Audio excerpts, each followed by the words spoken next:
Good morning, Year 6.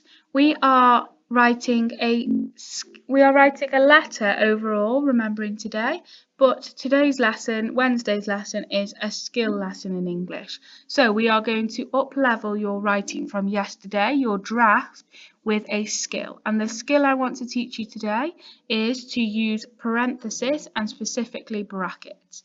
So to do this, we are going to use an outside-inside sentence. Now that might sound a bit strange, but what I mean by that is this type of sentence is called an outside-inside sentence. It helps us to use brackets for parenthesis, but it also helps us to describe characters' emotions really well. So in my model, I tried to be brave for Cliff on the train. Inside, all I wanted was for you and Suki to be there.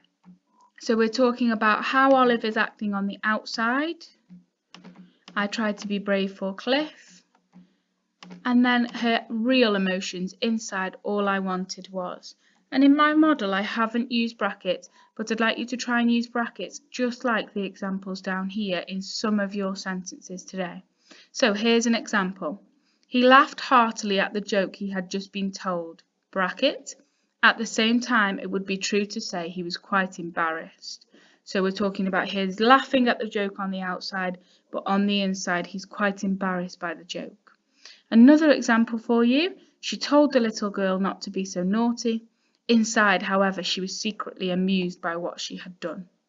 These sentences apply really well to our writing from Olive because she's showing something on the outside to Mum and to the people who she's been evacuated to, and on the inside she's probably feeling very different feelings.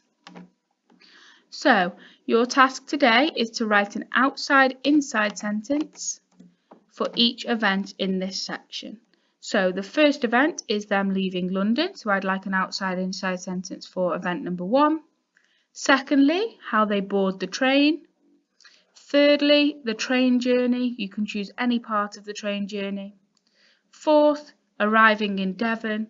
And finally, seeing the new house. So you should have at least 5 outside-inside sentences today in your book. If you are aiming for greater depth, I would expect you to do more than one skill sentence for each section. So you might end up with 7 or 8 sentences if you're aiming for greater depth. Remember that you are trying to show Olive's emotions really clearly to the reader, so using emotive language.